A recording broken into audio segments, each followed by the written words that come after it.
Alright, another video lecture about PPE. This time, pag-uusapan natin ang depreciation overview. Overview pa lang itong depreciations na ito. So, ano ba itong depreciation? A depreciation is the systematic allocations of the depreciable amount of the asset or of an asset over the useful life. Itong mga asset na ito, mga PPE na ito ay dinidepreciate natin. Ano ba ang ibig sabihin ng depreciation? Ang depreciation, ito po yung pag-recognize ng depreciation expense over the useful life of this asset. Let's say for example, meron tayong scenario, meron isang taong bumili ng kanyang car and yung car na yon, kinonvert niya ito into a taxi para kumita ang driver ng taxi sa paggamit ng taxi na yon. Let's say for example, ang taxi na ito nagkakahalaga ng 800,000 pesos. Kaya ang sabi ng taxi driver, kumikita siya ng 40,000 every month sa taxi na ito. So, kung titingnan mo, in 2 years, kung i-multiply natin ang 40,000 na estimated na kita ng taxi driver every month, sa 2 years, mag-generate na itong taxi na ito ng 960,000 pesos. Nakapag-generate na ang taxi na ito ng 960,000 pesos within 2 years. So, sabi ng taxi driver, nabawi na daw niya ang 800,000 na cost ng taxi na ito. Therefore, after 2 years, itong taxi na ito ay nabawi na ng may-ari ng taxi. But in the real accounting world, hindi ganito ang ating accounting treatment of the taxi as well as yung kinita ng taxi driver. So in accounting world, ang taxi na ito ay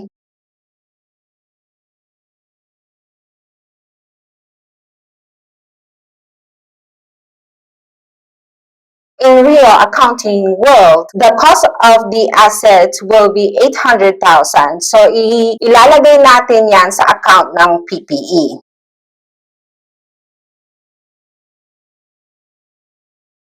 So, nung binili na ng company ang car na ito na nagkakahalaga ng 800,000, our entry will be debit to the equipment or debit to the PPE of 800,000 and credit to cash.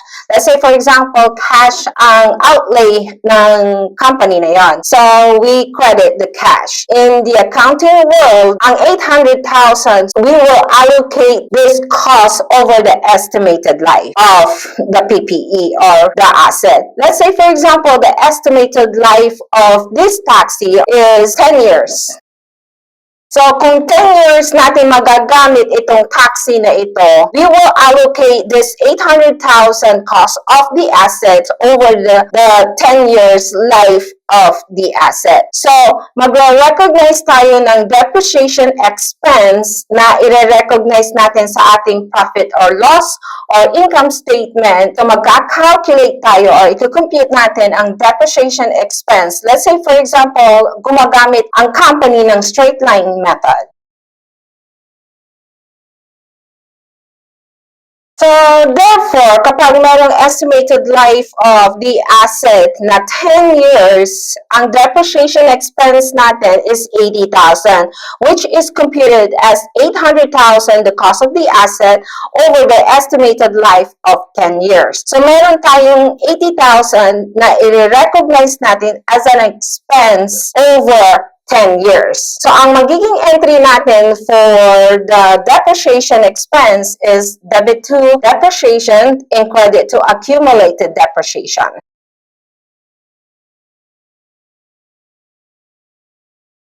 So, yan ang magiging entry natin. I-recognize natin ang 80,000 na amount to depreciate this cost of the asset of 800,000 over the useful life of 10 years. Then, ang financial statement presentation natin is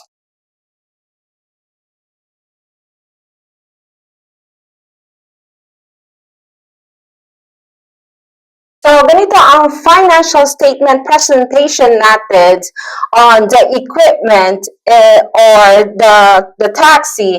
We debit our equipment of 800,000. We less accumulated depreciation of 80,000. Yung ni-recognize natin na 80,000, ilalagay natin sa account na accumulated depreciation. At ang accumulated depreciation account na yan ay contra asset ng ating equipment. Then we will have carrying amount of 720,000 ng equipment. So yan na ang magiging carrying amount or the book value of the equipment or the asset.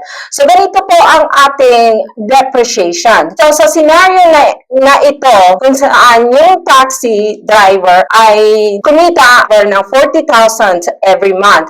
Ang sabi niya, in 2 years, nabawi na niya ang kanyang taxi na binili niya na 800,000. Tama nga naman siya, nabawi na nga niya ang taxi na yon dahil kumita siya ng 960,000 estimated or income ng taxi over the cost of the asset na 800,000. So, kumita na siya at nabawi na niya ang taxi na yon. But in real accounting world, sa taxi na yon, ilalagay natin sa account na PPE or the equipment. Entry natin is debit to PPE or the equipment of 800,000 and credit to cash. Kung cash ang ibinigay ng company. Then, i-recognize po natin ang taxi na yan, meron siyang estimated life na 10 years. Therefore, ang ating depreciation expense using the straight line method is 80,000 and that is computed as 800,000 the cost of the asset over the 10 years. So, 80,000 lang ang depreciation expense na i-recognize ng company. Then we credit the accumulated depreciation at ang financial statement natin, yan ay contra asset. The accumulated depreciation is a contra asset of the equipment. Then we will have a carrying amount kapag nag-present na tayo ng ating financial statement. Ang carrying amount or the carrying value of this asset is 720,000.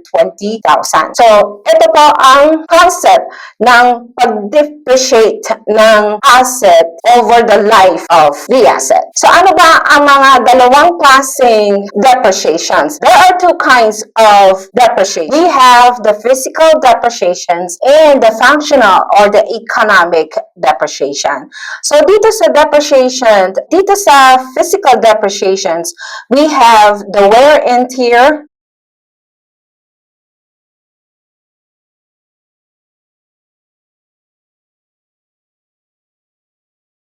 alright, so physical depreciations, included dito sa physical depreciation is the wear and tear, the passage of time, the actions of the elements, casualty at decay. In other words, physically nag-deteriorate itong asset na ito or nag-depreciate itong asset na ito. So over time, naluluma siya, nagkakaroon siya ng kalawang or nagkakaroon siya ng physically nasisira itong asset na ito. That is what you call the physical depreciation. Kaya tayo nag-recognize ng depreciations every year because of the physical depreciations of the asset. Dito naman sa functional or economic depreciation,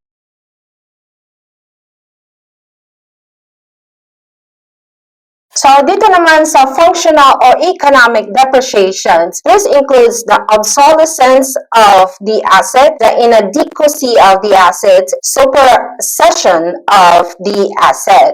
So, ang functional ng asset na ito ay naluluma siya or faster technology nowadays, yung function ng ating asset ay hindi na adequate para sa company. Kaya tayo nag-recognize ng depreciation expense. So, ito ang dalawang klase ng depreciation kung bakit tayo nagre-recognize ng ating depreciation expense over the life of the asset. Meron tayong tatlong factors na kailangan natin to calculate for our depreciation expense. Ano itong mga tatlong factors na ito?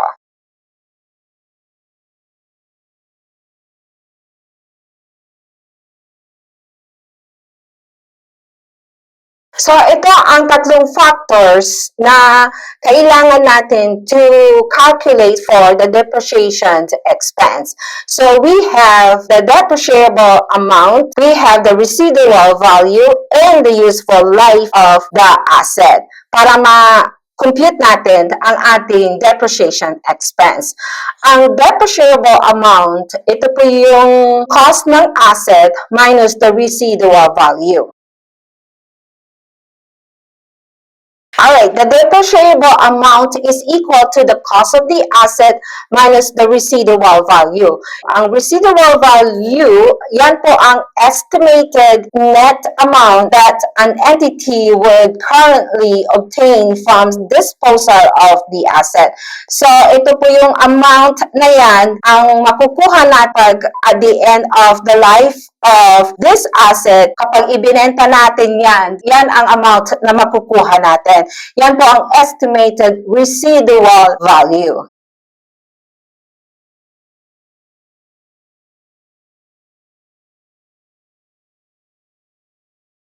The depreciable amount of the asset is the cost of the asset minus the residual value or the residual amount. The residual amount is the estimated net amount that an entity would currently obtain from disposal of the asset. Kung magkano po natin ito maibibenta at the end of the useful life of this asset, yan po ang estimated amount. Yan ay ibabawas natin sa cost ng asset to get the depreciable amount. Then, the other factor is the useful life. The useful life, kung ilang taon natin gagamitin itong PPE na yan or itong asset na ito. And this useful life is usually expressed into time periods or years. Pwede rin itong useful life is expressed on the unit of output or production. The useful life is expressed as the service hours or working hours.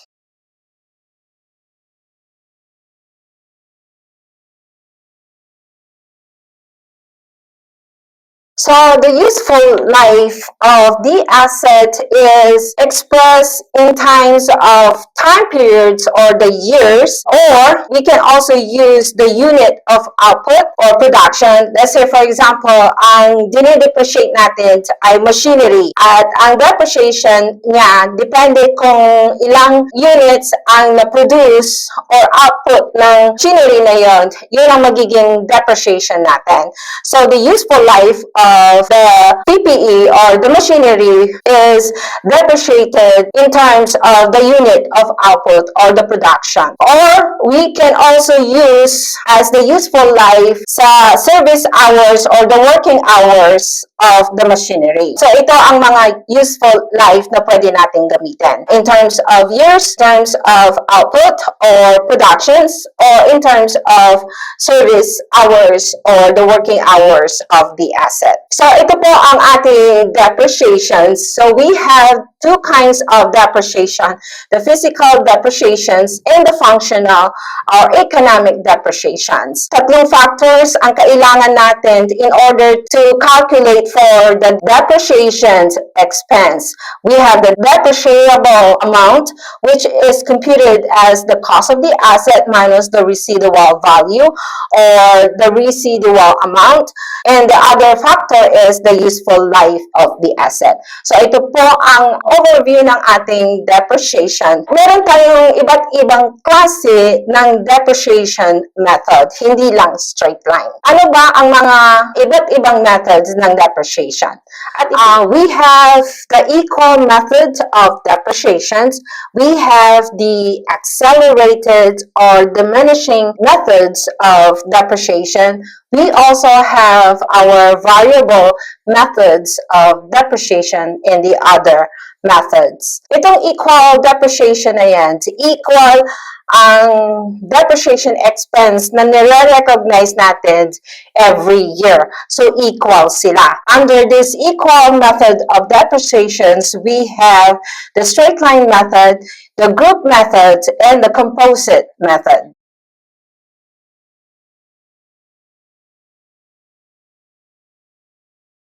So, ito ang mga methods under the equal methods of depreciations.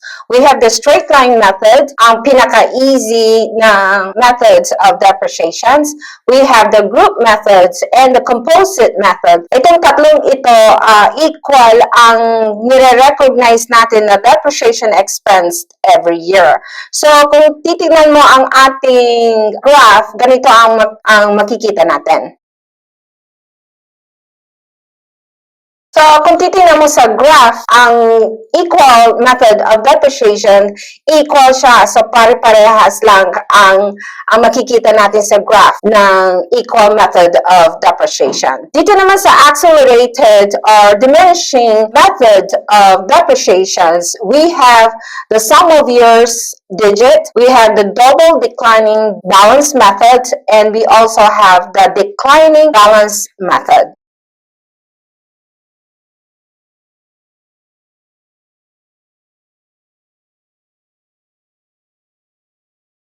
Alright, so dito sa accelerated or diminishing methods of depreciations, we have the sum of years or the SYD method of depreciation, and we have the double declining balance method as well as the declining balance method. So kung titingnan mo sa ating graph, itong accelerated or diminishing method of depreciation, ganito ang makikita mo.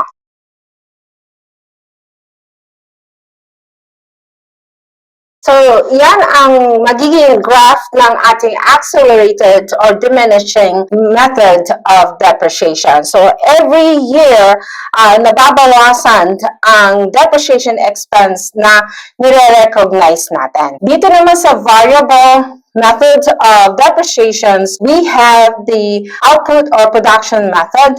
We also have the working hours or the service hours.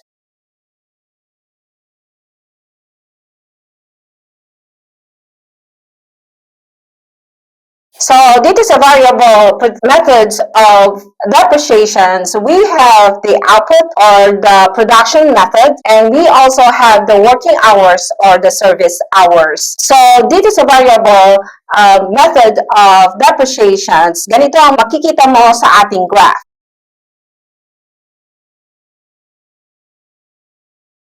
So, dito sa variable methods of depreciations, magkakaiba ang recognition natin ng depreciation expense. So, pwedeng mababa dito sa taon na ito, then the next year, pwedeng mataas ang depreciation expense natin. So, it varies, kaya tinawag na variable method of depreciation. The other method naman is we have the inventory or appraisal method. We also have the replacement method and the retirement method.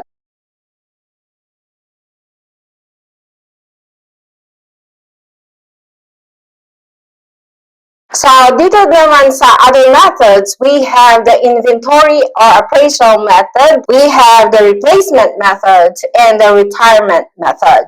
So, lahat ng methods na ito ay pag-uusapan natin in a separate videos para mas nakafocus tayo kung anong method ang ginagamit natin. Magbibigay ako ng mga practice questions ng bawat method na ito para mas maiintindihan po natin ang mga method na ito. So, we have different kinds of methods of depreciations. We have the equal method, we have the variable methods, we have the accelerated or diminishing method, we also have the other method. On the equal method, we have the straight line method, the group method, and the composite method. Dito naman sa variable method, kung saan nag-vary ang depreciation expense na nare-recognize natin every year, depende yon sa output or productions or the working hours of the asset. Dito naman sa accelerated diminishing, we have the sum of years digit, we have double declining balance methods, as well as the declining balance method. Dito sa diminishing, every year, mas mababa ang nare-recognize natin na depreciation expense. Dito naman sa inventory or the other method is we have the inventory or appraisal method, the replacement methods, and the retirement method. So ito po ang mga iba't ibang klase or methods of depreciations.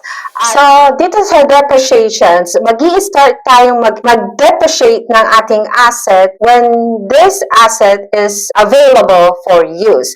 So kapag available na itong asset na ito for use or magamit natin itong asset na ito, and that starts the depreciation. So doon tayo mag-start mag-depreciate hanggang sa mag-stop tayo na mag-depreciate. So kailan tayo mag-start?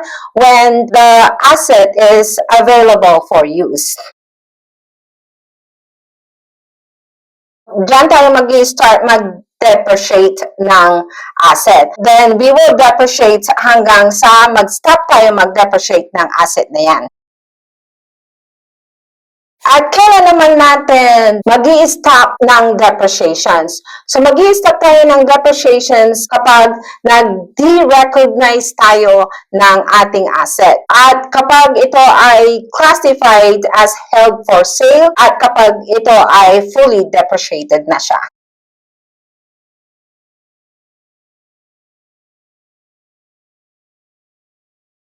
Alright, so mag-i-stop tayo mag-depreciate ng ating asset kapag i-de-recognize na natin. The recognition is, for example, ibibenta na natin itong ating asset. So kapag ibinenta natin ang ating asset, i-de-recognize na natin, aalisin na natin yan sa books ng company. So therefore, i-zero out na po natin ang account ng PPE at i-zero out din natin ang ating accumulated depreciation. Then, we will recognize any gain or loss kung meron man tayong mga gain or loss sa pagbibenta ng ating asset. So, mag-i-stop tayo, mag-depreciate ng ating asset kapag dinirecognize na natin. At mag-i-stop din tayo ng mag-depreciate kapag ang asset na yan is classified as held for sale. Itong asset na ito ay classify na natin as held for sale. Ang ibig sabihin, hindi na natin ito gagamitin. Ang intention ng company ay ibenta na ito sa masusunod na araw. So kapag ito ay classified as held for sale, then we will stop depreciating this asset.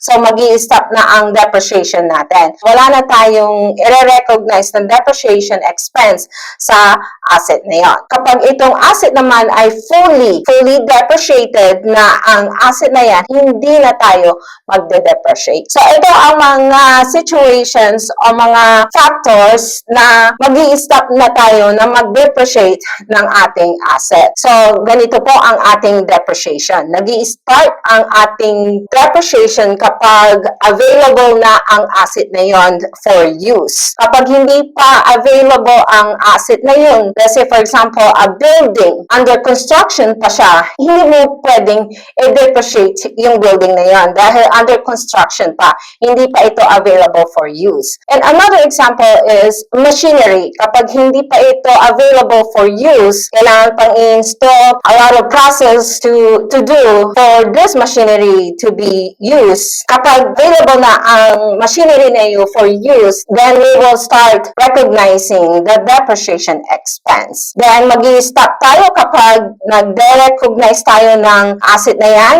at kapag na-classify ang asset na ito as held for sale, hindi na natin i-depreciate, then mag-i-stop tayo ng depreciation kapag ang asset na yun ay fully depreciated. So, ito po ang ating depreciation overview. I will see you on my next video.